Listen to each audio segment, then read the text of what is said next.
Bonjour à toutes et à tous, bienvenue chez Greux Games. Aujourd'hui je vous explique les règles de Dany. Dans Dany, vous allez incarner des personnalités secondaires ou Dany. Votre but en tant que Dany, ça va être de faire échouer les communications des personnalités secondaires. Votre but en tant que personnalité secondaire, ça va être de gagner ensemble pour exister à tout jamais dans la tête de Dany. Pour ce faire, on va prendre, donc ici vous avez 83 cartes souvenirs, donc des cartes illustrées. Vous en gardez que 30. Vous n'en avez que 30 pour la partie. Le reste ne jouera pas et remis dans la boîte. Vous allez avoir des cartes choix. Ces cartes choix, c'est les cartes avec les numéros 1, 2, 3, 4, 5. Ça, on joue avec, on les garde sur la table. Vous allez avoir une carte de scoring qui vous permet de visualiser correctement où vous en êtes dans la partie. Je vous expliquerai ça juste après. Vous mettez au-dessus les cartes idées, qui sont des cartes mots. Hop là, j'ai du mal à prendre celle-là. Sur ces cartes mots, vous avez 5 mots avec à chaque fois, c'est un chiffre en face, 1, 2, 3, 4, 5, d'accord ? Vous les mettez au-dessus de votre carte de scoring. Vous allez ensuite distribuer à chaque joueur et joueuse les cartes personnalités. Donc si dans une partie, par exemple, à 5 joueurs et joueuses, vous prenez 4 cartes personnalités secondaires auxquelles vous allez ajouter une carte Dany. Donc on prend toujours un nombre de cartes personnalités secondaires qui correspond au nombre de joueurs et joueuses moins 1 pour ensuite ajouter la carte Dany. Vous prenez des cartes, vous les mélangez et vous en distribuez une à chaque personne.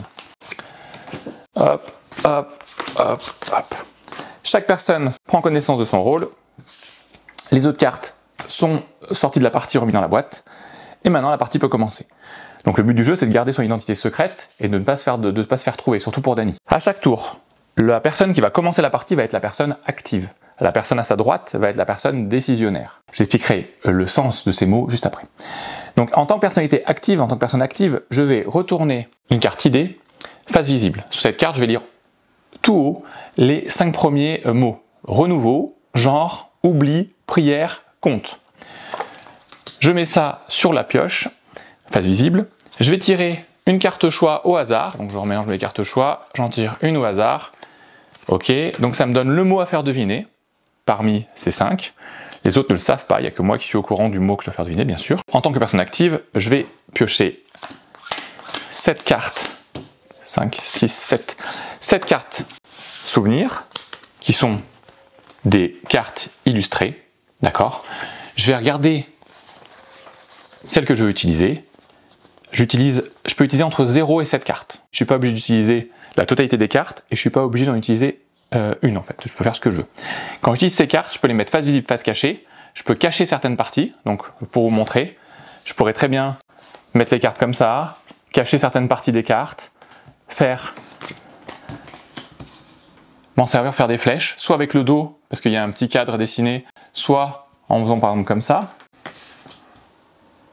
Voilà, on pourrait faire des flèches comme ça, on pourrait faire ce qu'on veut pour montrer quelque chose sur la carte, on peut également faire des châteaux de cartes si vous y arrivez. On peut faire ce qu'on veut. Vous pouvez même, si c'est votre jeu, déchirer le jeu. Faites ce que vous voulez, donc c'est votre jeu. Ouais. Donc on peut faire des châteaux de cartes, on peut faire ce qu'on veut. Pendant qu'on fait notre création, on ne doit rien dire. Une fois qu'on a fait notre création, donc les cartes qu'on n'a pas utilisées, on les met sur la pioche, on lève les mains, on ne dit plus rien, on fait poker face. Et à ce moment-là, les autres personnes autour de la table vont devoir discuter entre elles pour savoir quel est le mot que je voulais faire deviner parmi les 5. Donc elles discutent, moi je dis rien. Je reste neutre. Une fois qu'elles ont discuté, qu'elles soient d'accord ou pas, la personne qui est à ma droite, qui était la personne décisionnaire, va définir le choix de tous et va annoncer le mot qui pour elle calque le mieux à ma création. Donc là j'ai fait un peu n'importe quoi, ça capte, c'est pas vraiment en accord avec la carte, mais c'est pas grave. Elle va dire, ben moi je pense que c'est par exemple renouveau. Renouveau, très bien, moi je retourne ma carte choix, c'est la carte 4, c'était prière. Il faut que je sois en capacité d'expliquer pourquoi j'ai fait ce choix. J'ai fait prière, pour moi ça ressemblait en fait à une église avec le clocher par exemple, ou alors je peux dire que ça ressemblait un peu aux mains qu'on collait, etc. Une fois que j'ai expliqué ma petite création, on définit si c'est une bonne réponse ou pas. Donc là c'est une mauvaise réponse, donc on prend la carte comme c'est une mauvaise réponse, ces cartes sont défaussées, et on va mettre cette carte sur la carte de scoring. Donc comme c'est un échec, on met ça ici, pour dire que c'est un échec, et donc ça donne en fait un point à Dany. Parce qu'en fait, quand il y a des échecs, ça donne des points à Dany. Quand il y a des réussites, ça donne un point aux personnalités secondaires. Ce qui est important de savoir, il faut bien que je fasse un point là-dessus, c'est que les cartes dont vous ne savez pas sont remises sur la pioche des cartes souvenirs et elles sont remélangées dedans pour continuer à jouer. Les cartes que vous êtes servies pour faire votre composition, elles sont défaussées complètement de la partie. Vous avez 30 cartes pour l'ensemble de la partie, donc si tout le monde utilise cette carte, vous faites que 4 tours. Parce que si vous pouvez pas piocher cette carte pour faire un nouveau tour, et ben on part sur, ça met fin à la partie. Donc faites attention à ça. Dany peut se servir de ça en usant beaucoup de cartes. Et le truc, c'est que plus vous utilisez de cartes, plus vous arrivez à être précis en général dans vos compositions, mais plus vous en utilisez, plus ça vous rapproche de la fin et d'une possibilité de victoire de Dany. Par contre, si vous en utilisez peu, et ben ça vous met en danger un petit peu parce que ça laisse beaucoup d'interprétations parmi les autres personnes. C'est pas affiné quoi, donc ça vous met un peu en danger de vous dire que tout le monde partir dans une façon d'interpréter la carte qui est très différente, hein, sachant que les cartes sont présentes à chaque fois au moins 3 niveaux de lecture et que y a des personnes qui voient complètement des choses différentes de vous et ça c'est ce qui est intéressant dans Dany, c'est que vous allez devoir gérer et composer avec ça. Pour revenir sur la partie, donc on va continuer le tour. Donc moi j'étais la personne active, la personne décisionnaire était à ma droite. Maintenant la personne à ma gauche devient la personne active pour le prochain tour et je deviens la personne décisionnaire. Et on continue comme ça. On révèle une carte idée, la personne active pioche une carte choix, elle fait une composition avec les cartes souvenirs, etc. Comment ça va se passer maintenant au niveau de la fin de la partie? Si jamais il y a 6 réussites, les personnalités secondaires l'emportent instantanément. Comme vous voyez, quand vous avez 6 réussites, victoire. Si vous arrivez à 3 échecs, ou qu'il n'y a plus assez de cartes pour pouvoir jouer un nouveau tour, donc il y a moins de 7 cartes dans le paquet, vous ne pouvez pas jouer un nouveau tour, on part sur ce qu'on appelle le twist final. Donc quand il y a 6 réussites, victoire instantanée des personnalités secondaires, Dany a perdu, il doit faire avec les personnalités secondaires dans sa tête. S'il y a 3 échecs, et que vous ne pouvez plus faire de nouveaux tours avec la pioche, twist final, et le twist final c'est une discussion entre vous pour savoir qui est Dany autour de la table. Donc Dany n'a pas gagné, mais on va discuter entre nous, pour savoir qui est Dany autour de la table, on va pointer le doigt vers le haut, on va compter jusqu'à 3, une fois que les discussions sont terminées, et on va pointer une personne, en simultané. Donc la personne qui a le plus de votes contre elle révèle sa carte. Si c'est Dany, félicitations, vous l'avez débusqué, vous gagnez la partie en tant que personnalité secondaire, et Dany doit faire avec. Si par contre vous éliminez une personnalité secondaire, Dany vous a bien eu, il remporte la partie et il vous élimine de sa tête. Dernier cas de figure, il y a égalité. Quand il y a égalité, les personnes qui sont concernées par cette égalité gardent leur carte personnalité face cachée. Toutes les autres personnes révèlent leurs cartes.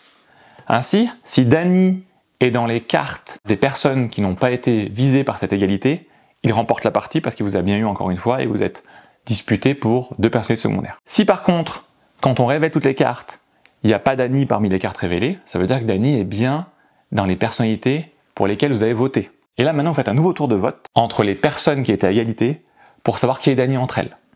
S'il y a une nouvelle égalité, Dany l'emporte. Si vous éliminez une personnalité secondaire, Dany l'emporte également. Vous savez tout sur les règles de Dany. S'il y a des questions, n'hésitez pas à les poser en commentaire. N'hésitez pas également à aller voir la chaîne de nos amis de Test and Play qui vont publier prochainement, si ce n'est pas déjà fait, une partie réalisée dans leur studio qui était vraiment très chouette à 4 joueurs et joueuses. Donc n'hésitez pas à aller les voir, c'est vraiment cool. Il s'agit d'une nouvelle version. Comme vous le savez, la première version de Dany s'est vendue à des milliers d'exemplaires dans le monde, on en est très fiers. On voulait proposer un nouveau boitage, une refonte graphique de l'ensemble du jeu, avec quelque chose de beaucoup plus visuel pour scorer les points. Tout est rappelé sur cette carte. Une fois que vous avez mis le jeu en place, les règles sont très simples comme vous l'avez vu, et tout est rappelé sur la carte de scoring, donc vous allez laissez-vous guider par le jeu, et on espère que vous prendrez énormément de plaisir à y jouer et à le découvrir ou le redécouvrir. N'hésitez pas également à faire un tour sur notre shop, pour découvrir nos goodies. Il est possible qu'il nous reste encore quelques t-shirts Dany, donc si vous avez envie d'épater vos amis pendant vos soirées en ayant des super t-shirts Dany, et ben allez tout de suite sur le gros shop, les liens sont en commentaire dans la description. Prenez soin de vous et puis on se retrouve bientôt pour de nouvelles règles et de nouvelles vidéos. À bientôt.